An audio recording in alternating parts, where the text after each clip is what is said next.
Hello the internet! I'm trying to smile more. Is it nice? Is it working?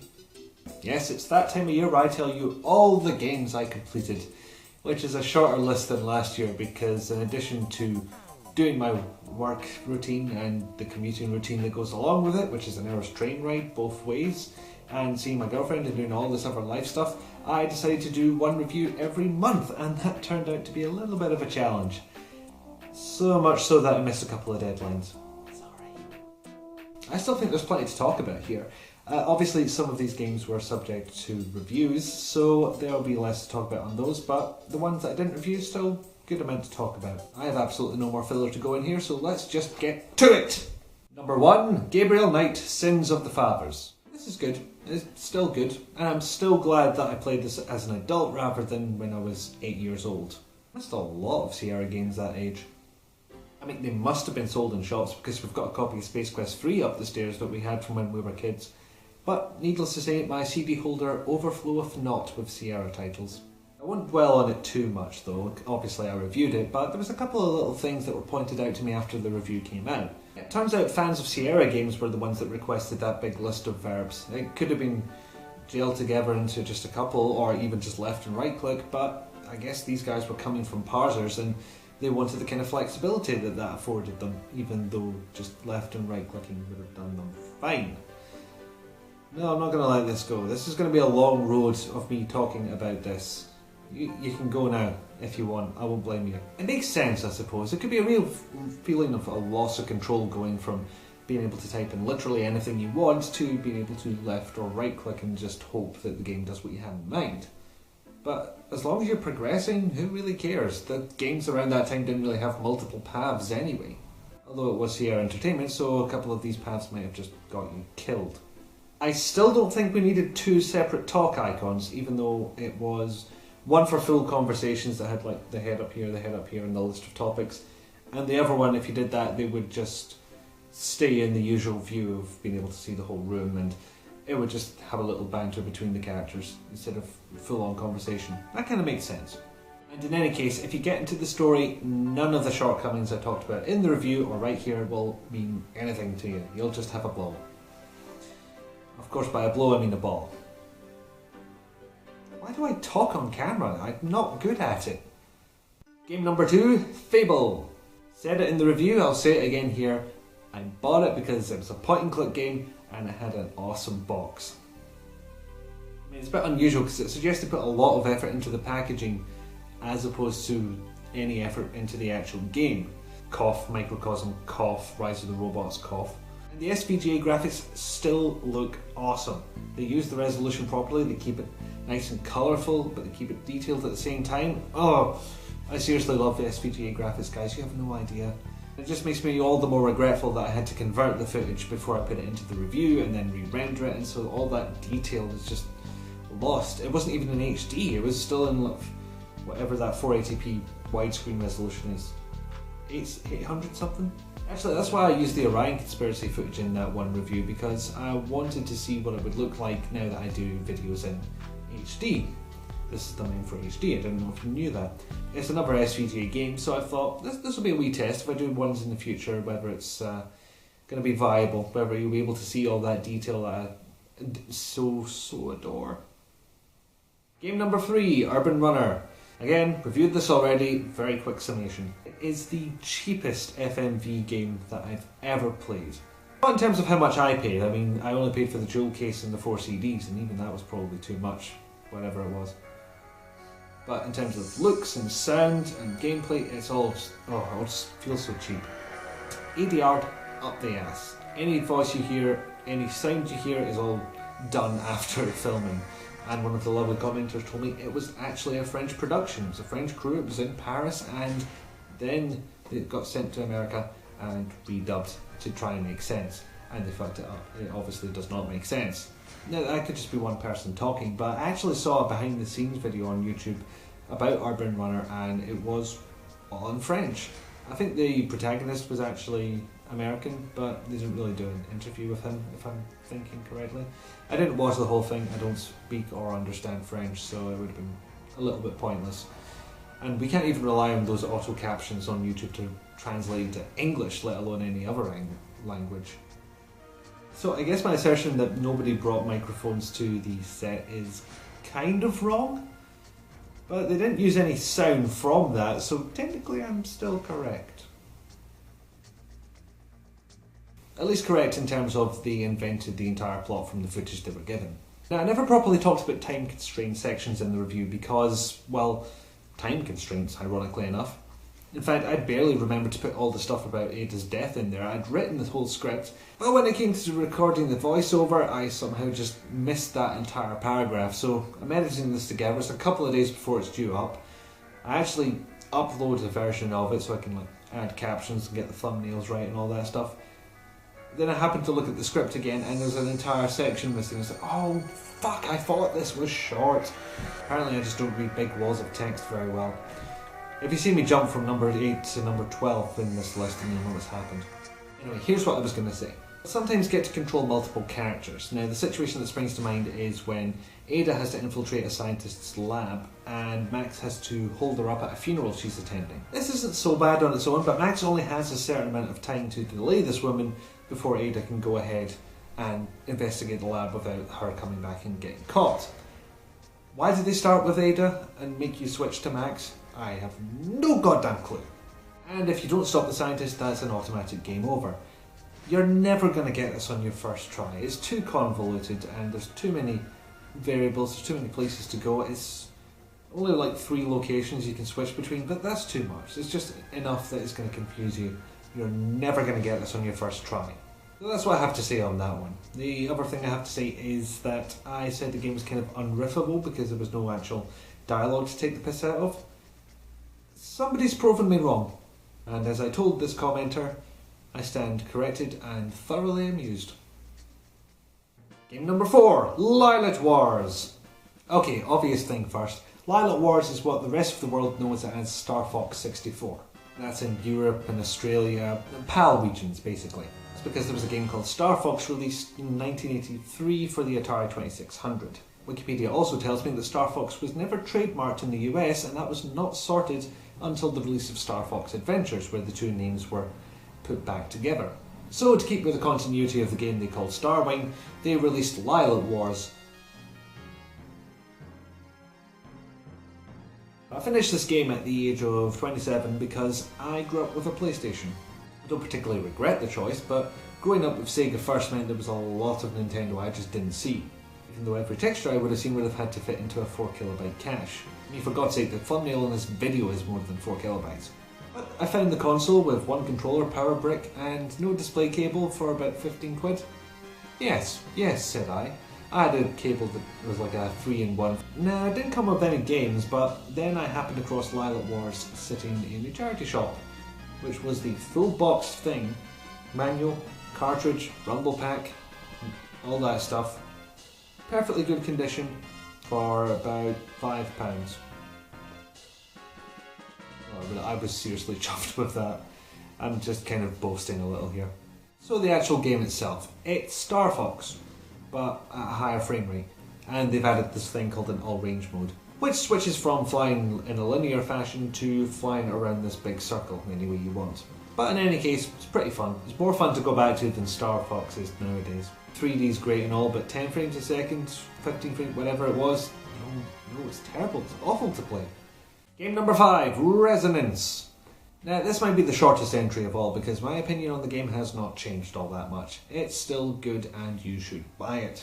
Okay, the mysterious helper character is a little bit Deus Ex Shifty Eyes, but it's not enough to spoil the rest of the plot for you. And it's certainly not enough to make the plot twist near the end any less impactful than it was. And it let me know that Wadget I tend to put out pretty damn good games. It was only the second one I'd played after all the Blackwell games. I say all of them, there's one more to come out, but I haven't played it yet because I'm not in the future. I just wish I'd played this after Deponia because it would have been a lovely chaser for that game. I didn't enjoy Deponia, can you tell? Speaking of which, game number 6, Deponia. I hate Rufus, I still hate Rufus, I really fucking hate Rufus.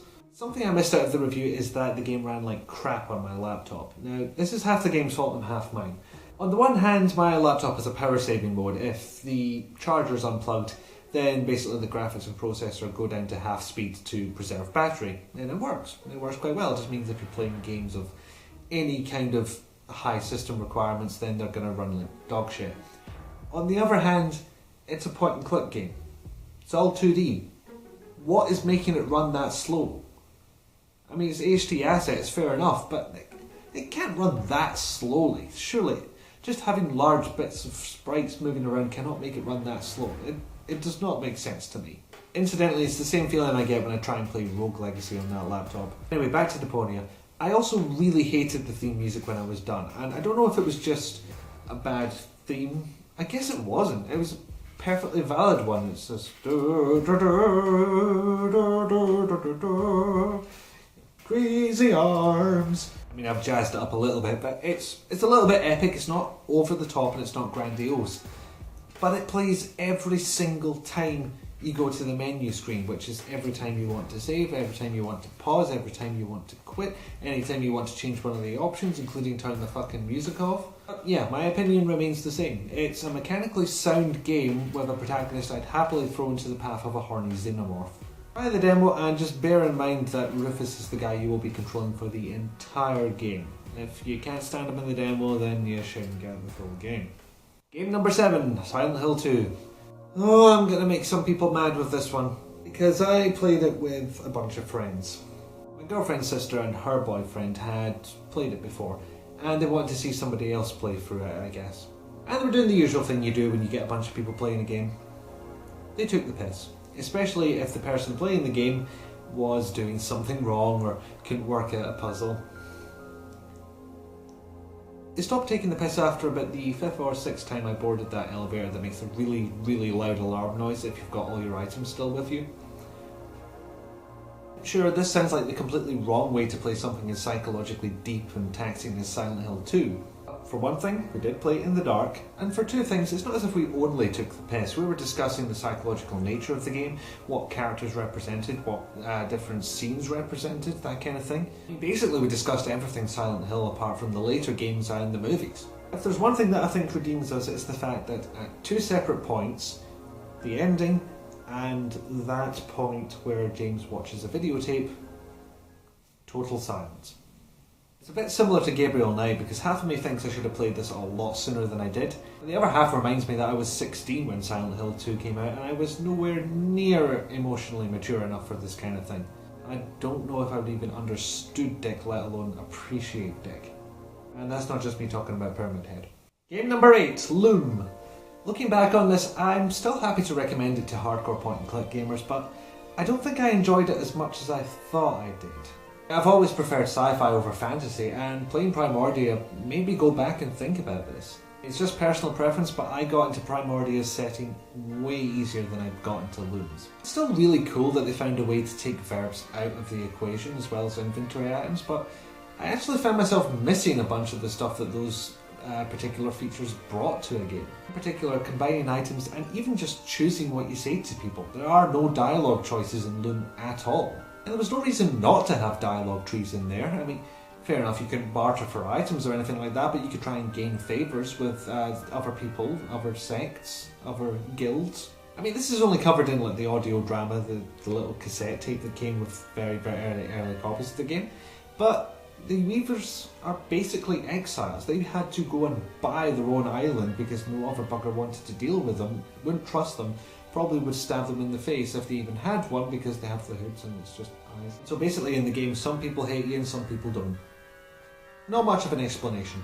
Now, fair enough, that might just be the CD-ROM version and a lot of dialogue was cut out of that, but I don't think there was that much. And I don't think all this kind of stuff was actually covered by the FM Towns version or even the original EGA. A bit of a side note, this is also when I started using Open Broadcaster software to record video game footage. Basically getting footage from ScumVM, bit of a ball ache. There's a setting you can put on that makes it work with fraps because it will output to OpenGL, but that's tenuous at best. I mean, you might have noticed Urban Runner looking a bit dodgy at times, and that's because I had to move my mouse around so that the recording software wouldn't just pick up the last frame that it got. If I didn't move the mouse, you'd just get a still image there. That was a pain to do. Game number 9, The Last of Us.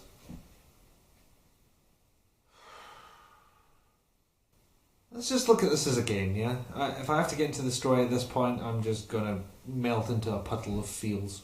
The mechanics are solid, the cover shooting's fine, nothing about the gameplay suggested that any of the deaths that occurred were anybody's fault but mine. I also really like the listening mechanic where you focus your hearing and you can see people behind walls. If you want to do a kind of HUD-less radar, this is the way to do it. Although I'm not sure that was their intention, given that the screen generally does have some HUD on it anyway.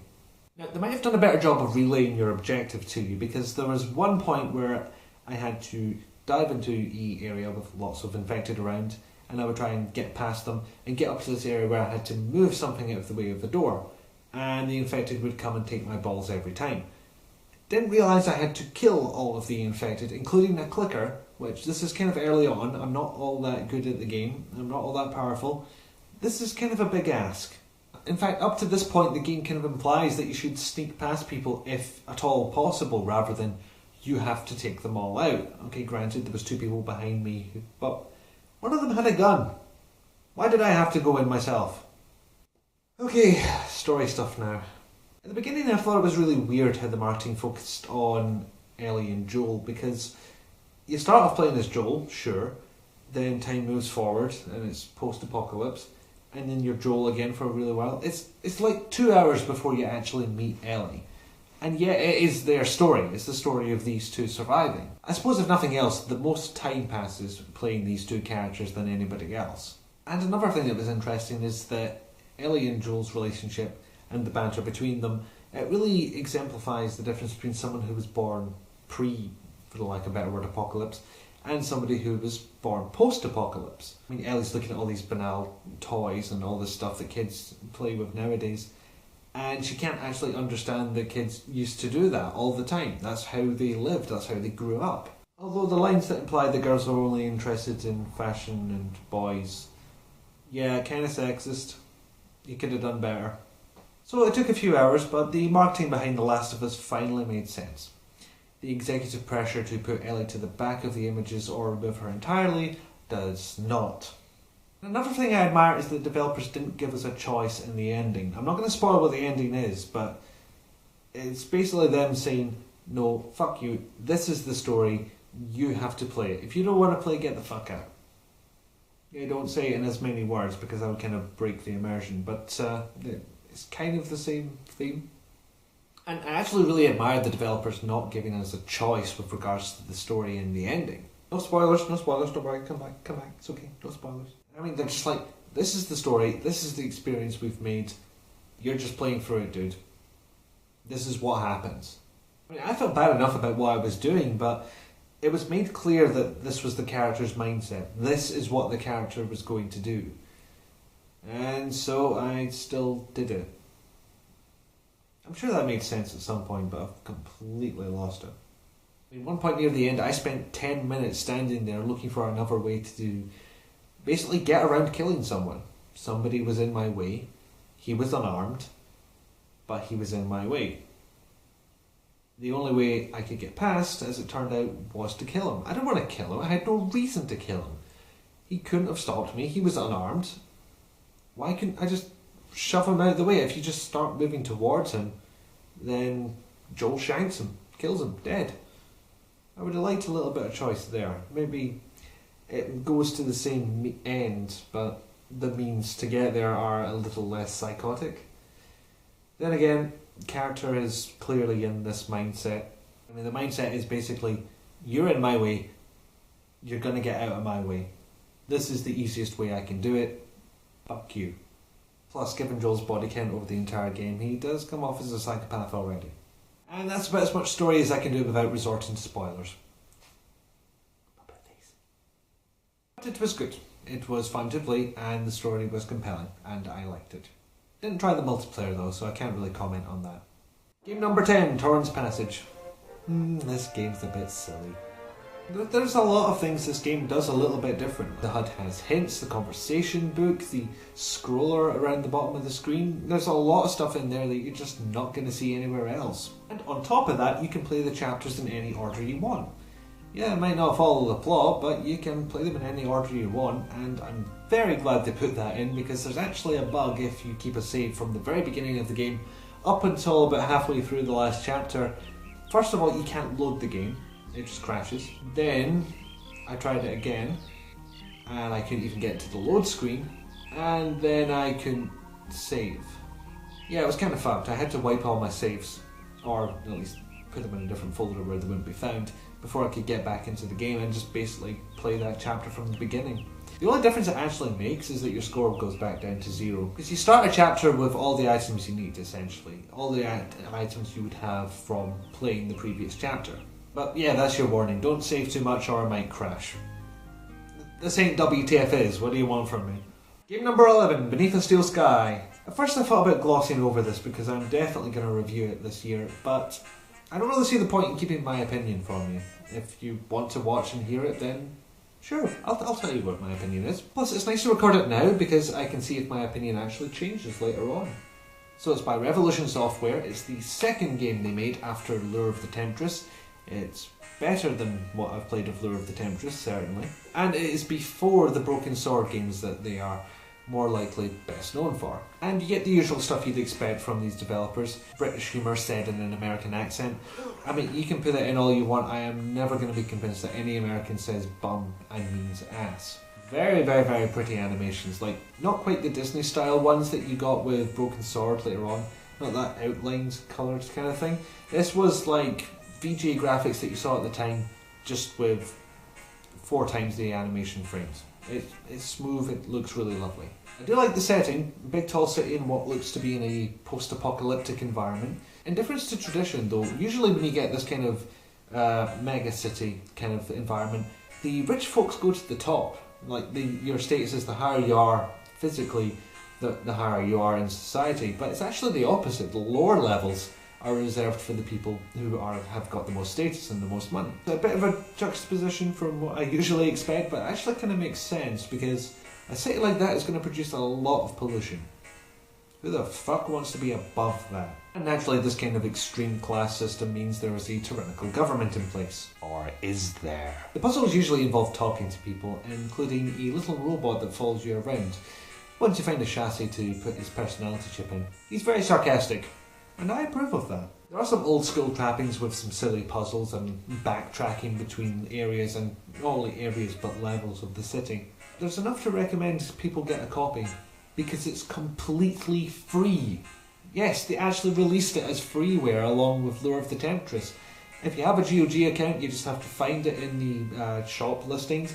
You kind of have to pretend you're going to buy it, but trust me, you don't go for any payment stuff. You just, once you click buy, it goes, cool, there it is, look in your account. And I'm sure you can download it somewhere else as well for nothing. Game number 12, Primordia. Given that it's a Wadget Eye game, I'm probably going to like it. I say probably, I already know, I do like it. I've played it, it's a Wadget Eye game, what do you expect? It's kind of a slow starter, this one. You start off in a sort of post-apocalyptic looking desert. I don't know why I'm talking like this. Your ship crashed and a robot has made off with your power core, meaning that you and your robot buddy are on emergency power and have to find new power, or you don't have power and you essentially die from not having power. And the only people you come across are other robots, including your robotic pal, Crispin.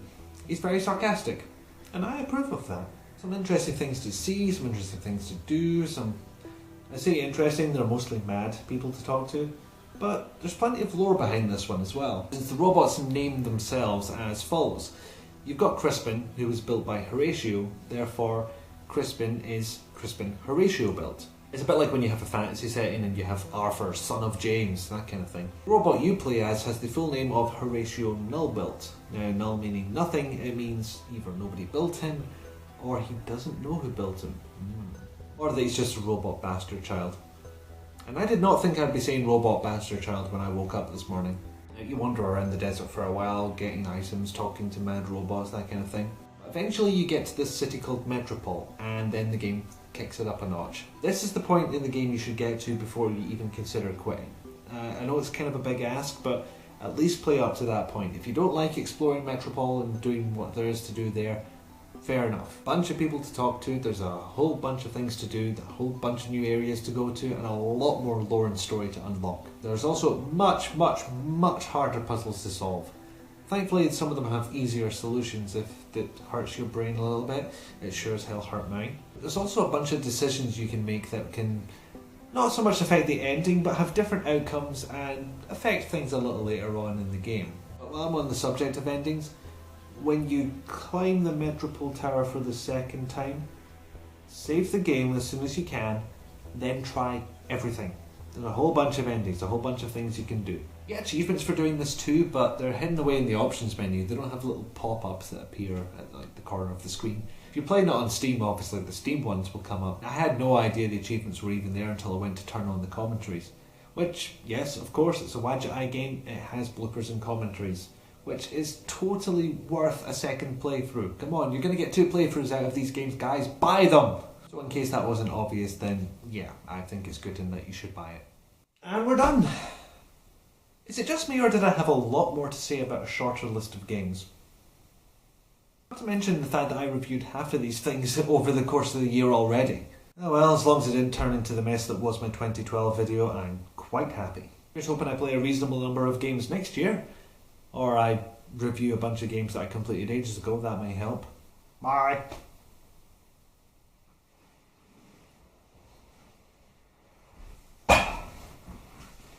Oh, hello Wine, how are you? Hello the internet! I'm trying to smile more. Is it working? Is it good? Move these stray Christmas gifts out of the way. Not spilling water, why do you ask? Which just adds a little bit of mystery considering Horatio is Horatio Nullbuilt. Did you hear my toe crack there? That was a bit disgusting, wasn't it?